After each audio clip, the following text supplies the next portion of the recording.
Black magic? Get it? Magic Johnson? Alright. How do you curse someone? Why do satanic rituals always involve blood and nasty intercourse? Which demons and spirits are controlling our politicians? I eat babies. I eat them every night. I eat them with barbecue sauce. And I flew to the moon last night with a witch. And I took DMT with Easter bunnies. Today, let's talk about black magic and witchcraft. I'm Jack from Stoneworks. Make sure to like, subscribe, and check out the links in the description, cause this video is done in collaboration with one of my favorite YouTubers, Atun-Shei Films. Most of the time in real history and anthropology, black magic doesn't entail stuff like shooting fireballs or making lights dance around like you'll see in Dungeons and Dragons. We're talking about things like disease, misfortune, injuries, death, natural disasters, very concrete and real negative facts of life that people deal with every day. We humans have historically understood the world as being filled with supernatural, obscure forces that affect our lives. Whether these be the spirits of dead ancestors, the devil, astrology, all that kind of stuff. We are working in this mindset today, trying to understand what people thought about magic and how to use it. So through examples like the Salem witch trials, Haitian voodoo, summoning the devil in the woods of New England, you should hopefully get inspiration for your own world-building projects and evil magic systems. So here's our game plan. There are 3 things to focus on when considering black magic: magical intention and its physical representations, engaging in taboo, and the power of evil forces. Magical intention is a simple one, because it's kind of the basic definition of magic. Your inner thoughts and wants can immediately become something very physically powerful. But you need a medium to express those intentions so they become magic, like characters reading aloud from the Necronomicon, verbally casting spells, flicking your wand. This is an act that makes your inner thoughts and intentions into a physical thing. The relationship between your intention and the physical thing can either be a hard magic system, where strict rules dictate how magic works with your physical actions, or a soft magic system, usually where powerful supernatural entities can do lots of unexplainable magic. Your particular magic system is basically how people's intentions map onto these physical manifestations and what kind of magic they can create with it. The clearest example of your intentions with black magic are curses, which are literally just saying, I want you to be harmed, and then it happens. In the ancient Mediterranean, people would write curses onto metal tablets, like this one which reads, Docimedes has lost 2 gloves and asks that the thief responsible should lose their mind and eyes in the goddess's temple. That's as simple as saying, F you for stealing my gloves, I hope the gods turn you blind and crazy. Another really famous example is the evil eye, where if someone looks at you jealously or maliciously, it's thought to curse you with future misfortune unless you do something good to make up for it. This comes from a really old, and wrong, idea that the human eye functioned by sending out signals that it later received back, and those signals could be tainted by jealousy and spite. Who knew the superstitious people in the Balkans have a hard magic system? But interestingly, it shows a passive way where intentions can manifest just by our automatic social expressions. So the best place to start with evil black magic, if your characters have harmful intentions to hurt someone, get spirits to haunt them, or cause them misfortune, is to find an interesting way to make that intention physical. Praying for someone's downfall, a ritual to commune with demons, writing an ancient language on a paper and burning it, using all sorts of talismans, amulets, masks, wands, and spells that carry their own meaning and intention. Whatever physical way people manifest curses and evil is key to setting up a cool aesthetic for your dark magic. Like, look at stereotypical voodoo magic. You got talismans, you got dolls, you got rituals, all this kind of stuff. As a funny personal side note, I have my own secret script and symbols that I play around with, and I have friends who are into witchcraft, and they tell me that I could cast really powerful spells using this stuff, because I developed it using my own intention energy. $5 and I will cast a curse upon your enemy's Minecraft nation. This is the true power of intention. But a big part of what separates dark, black, evil magic from regular or holy magic is that it engages in societal taboos, aka the stuff that your culture thinks is inappropriate, disturbing, evil, what they avoid and they don't like thinking about.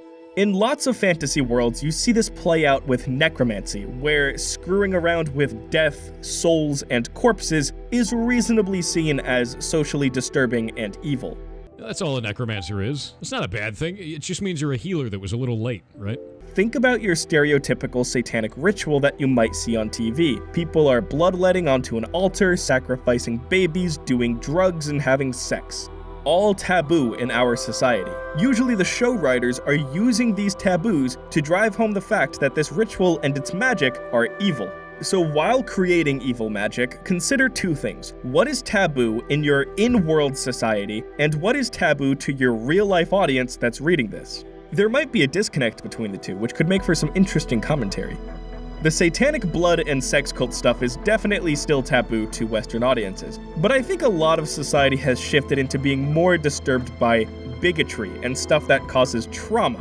If you want to have evil magic in the year of our Lord 2023, you'll have to engage with anything that the TikTok algorithm would block or use euphemisms to describe. Unalive yourself, as they say. Now, if you're world building a hard magic system for black magic, it's a good idea to use taboo subjects as your magical energy or mana resources.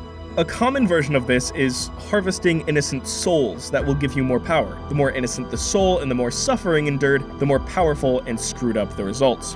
So, dark magic at its core talks about some disturbing stuff. If you wouldn't be disturbed by witnessing the dark magic at work, you gotta go darker. This is the power of taboos. Hail Satan! A final aspect of black magic is simply magic that comes from evil, supernatural entities. This is where your soft black magic comes from. You do a ritual that summons and communicates with evil spirits and the devil, and you can negotiate with those beings to do magic on your behalf. You don't need to explain where this magic comes from or how it works, because everyone already assumes that these spirits and demons possess some sort of otherworldly powers.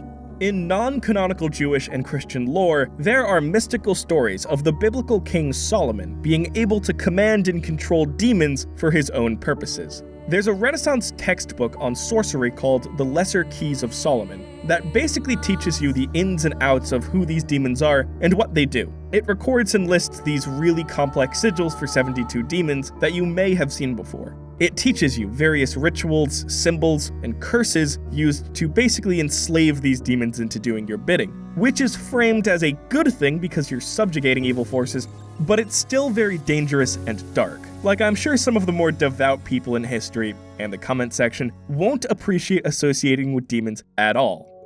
This is where witchcraft comes into play. First of all, European women got it bad for 3 centuries there. Hundreds of thousands of women were accused and horribly executed for witchcraft. The Malleus Maleficarum, a dangerously conspiratorial and popular witch-hunting textbook, lays out an elaborate theory of witchcraft that hinges on several associations with the devil. It theorizes that witches made a pact with Satan, they have sex with demons, and they use magic to meet at secret assemblies that Satan presides over. The theorized goal of this witchcraft is to cause harm and undermine Christian communities, as a part of Satan's war against God. From this, witchcraft became associated with things like healing, miscarriages, nurses, and midwives. Yes, even if the women were helping the community by doing medical work, they could still be threatened with accusations that they were doing so using satanic magic. Black magic isn't always harmful, but magic that comes from bad sources. The Salem witch trials, while the most infamous example of this here in America, are a small part of the wider period of witch trials. These started as a few young girls exhibited strange afflictions like seizures, babbling, and strange behavior, and a few initial women outcasts of the community were blamed. One man there records how the accusations were levied. They accused her of having familiarity with the devil in the time of examination in the shape of a black man whispering in her ear. They told her she had covenanted with the devil for 10 years. 6 of them were gone, and far more to come. The accused sorcery that brought about the trials varied from person to person, but it would be stuff like harming these young girls out of spite, fortune-telling, altering men's minds, having sexual relations with demons, and provoking harmful visions. Seems a bit random and ill-focused for a war against Christians if you ask me. As the witch trials progressed and devolved into fear, superstitions and testimonial quote-unquote spectral evidence ended up with the execution of 25 people. Now, the fact that Salem initially blamed community outcasts is an important part of how we view magic and Satanism. For a fantastic example in art, one of my favorite YouTubers, Atun-Shei Films, recently made a film called The Sudbury Devil, which focuses on colonial history and the magic of demonic forces. It follows an uptight witch hunter and a veteran of King Philip's War who is traumatized by the time he and the colonials massacred a camp of native Narragansett people. They investigate demonic forces in the Massachusetts wilderness and find that basically the town weirdo, an enslaved woman, and an outcast native woman are engaging in all this witchcraft. I know not where to begin. If you'll indulge me, it's a great movie. It's been a long time since a film has both shaken me and made me think like this one did. And appropriately, all the black magic in it follows the themes we've talked about here today, with violence, disturbing taboos, and demonic forces at work. I'll admit, parts of it were overwhelming to me because there's some stuff that I personally don't handle well, but the filmmaker makes a powerful point by turning the tropes upside down on their head. I won't spoil anything, just know that the movie's a prime example of creatively using everything we've talked about. It is the dark, thoughtful movie that all young indie filmmakers want to make, but don't have the storytelling chops to accomplish.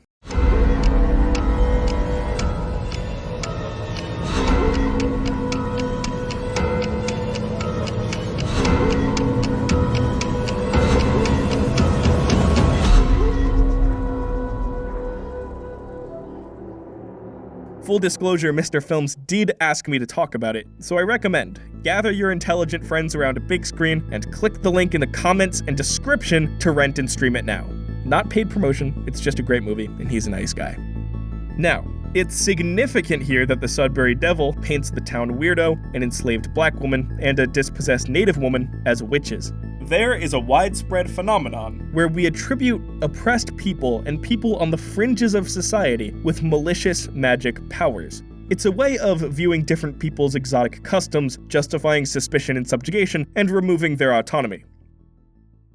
Let's turn our focus to voodoo magic.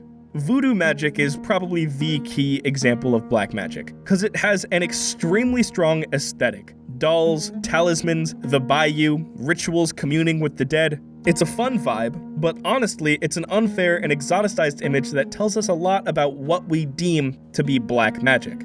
The religion of Vodou is a Creole tradition that mixes Catholicism and African spiritual pantheons from a few different nations, all imported with enslaved Africans into the Caribbean. Practitioners venerate spirits called Loa, who are kind of equatable with saints or angels that work under God, with festivals, offerings, hymns, dances, so that the Loa will reciprocally help and protect the people. In ecstatic ceremonies like this, the Loa are invited into people's bodies through which they can give messages and advice. This is all pretty standard religion and magic from an anthropological point of view. But if you Google voodoo, it's all creepy skeleton people and dolls for torturing people. Why the discrepancy? Well, through European and American colonialism, people demonized and trivialized black enslaved people's cultures in order to try to convince and mold them into their own beliefs, which would help slave owners get social control over these subjugated people. Well, the hatred for Vodou in America predictably intensified after the Haitian Revolution, which started after groups of slaves held a Vodou ceremony and made a blood pact with the spirits to fight until they were free. A really cool moment of history from a storytelling perspective. So here, the practice of Vodou is tightly associated with independent black cultures, slave revolts, and many diverse people organizing together, which is clearly very threatening to the slaveholding social order in the US at the time. Like one 1850 article from New Orleans wrote, "They bring the slaves into contact with disorderly free Negroes and mischievous whites, and the effect cannot be otherwise than to promote discontent, inflame passions, teach them vicious practices, and indispose them to the performance of their duty to their masters."